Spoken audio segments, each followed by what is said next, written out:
হাসপাতালের জলাতঙ্কের সেবা প্রদান কক্ষে রোগীদের ভিড়। কুকুরের কামড়ে আহত হয়ে ভ্যাকসিন নিচ্ছেন তারা।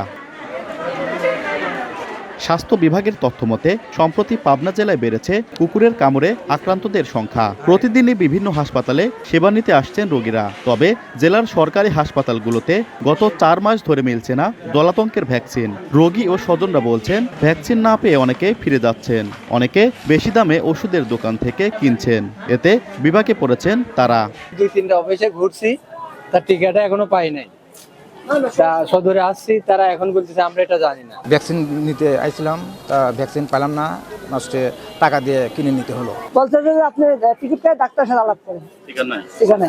তবে শিগগিরই চাহিদা অনুযায়ী ভ্যাকসিনের সরবরাহ বাড়ানোর আশ্বাস সিভিল সার্জনের।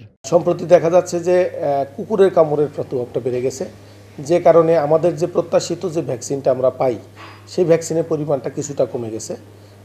এই বিষয়টা উল্লেখ করে আমরা ইতিমধ্যে স্বাস্থ্য অধিদপ্তরে আমরা চিঠি প্রেরণ করছি। আমরা আশা করছি দ্রুত সময়ে আমরা কুকুরের কামড়ের যে এইটা আছে ভ্যাকসিনটা আছে, ভ্যাকসিনটা আমরা পেয়ে যাবো আশা করছি। সিভিল সার্জন কার্যালয়ের তথ্যমতে পাবনায় প্রতি মাসে গড়ে 700 থেকে 800 জলাতঙ্কের ভ্যাকসিন প্রয়োজন হয়। সবুজ মোল্লা, সময় সংবাদ, পাবনা।